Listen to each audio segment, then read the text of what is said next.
often associate emptiness with good news, do we? If I get a little bit peckish mid-morning, I might come down to find a biscuit tin. Something just to keep me going till lunchtime, of course. But I open it up. It's empty. There's nothing there. I'm going to have to go without. That's the kind of emptiness we think about also often, isn't it? And yet, at the heart of the Easter story is an emptiness. At the climax, we find an empty tomb. It's an emptiness that leaves us actually full of hope. Well, what happened that first Easter Sunday?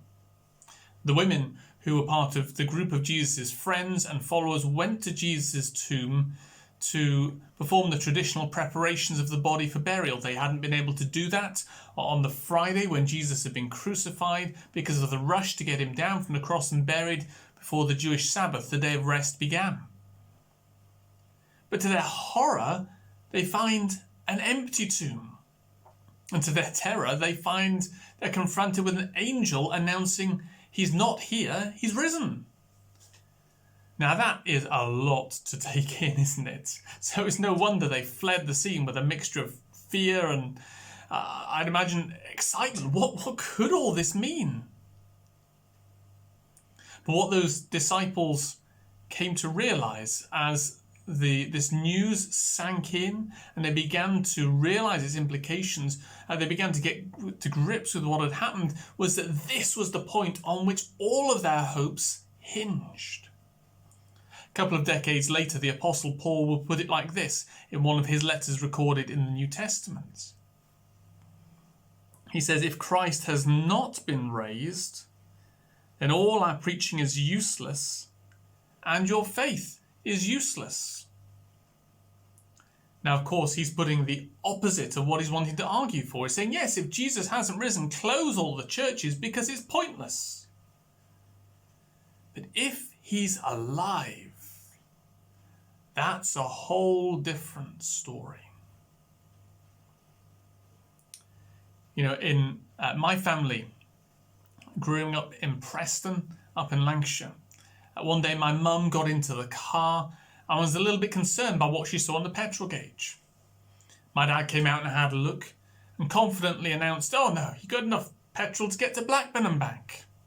Now, for those of you who haven't had the privilege of visiting Lancashire, that's something like going from Ipswich to Stowmarket and back. But of course, you've guessed how the story ends. Mum only gets down the road before the engine peters out and the car rolls to a stop. Now, we can very often be just like that. We assume we've got everything we need for life. We can handle it. But when that belief is put to the test, we find that our hope runs dry in no time. Our hope was actually just wishful thinking. We don't have the strength, the resources we need. But how different Jesus' first disciples were. Now, they began with no hope.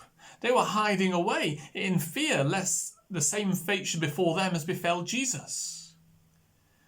But as this message of the empty tomb sank into their hearts and minds, they began to realize what it meant. They became more and more full of hope.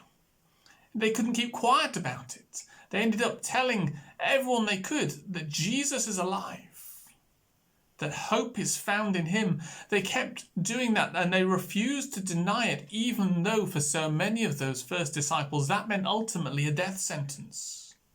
That was the power of the hope they found in the empty tomb of Jesus. So here's my claim. If Jesus is not risen from the dead, wishful thinking is the best we can do. Chin up. Make the best you can of life, because there is no more hope than that. But if he is risen, there is real, solid, unshakable hope. There is the hope of a relationship with God, the relationship which we were created for, that we were created to enjoy forever. That's what Jesus came to achieve through his death and resurrection for us. Which means that we have the offer of sharing in the life of the one who not even death could overcome. There are incredible resources there made available to us through knowing Jesus Christ, the risen Saviour. And that means that we can have strength, the strength that we lack to face life's challenges in the here and now. That is the hope we have from the empty tomb of Jesus. If you want to think some more about the hope of the Easter message, let me recommend a little book to you. It's available in the holders outside the front of the church on Shepherd Drive. It's called Love Story, a wonderful portrayal of what it is that God sought to achieve through Easter, and of the real powerful, gritty love that he shows us there. And secondly, we do run a course at Shepherd Drive called Christianity Explored. It's an opportunity to discover Jesus for yourself, to come to ask your questions, to dig into the teaching of the Bible, so that you can know him for yourself. If you'd like to know more about that, do get in touch with us via the contact form on our website, via our Facebook page, however works for you, and we'd love to let you know about the next course when that's running. And last of all, let me wish you a very happy Easter, because Jesus is risen, so hope is real.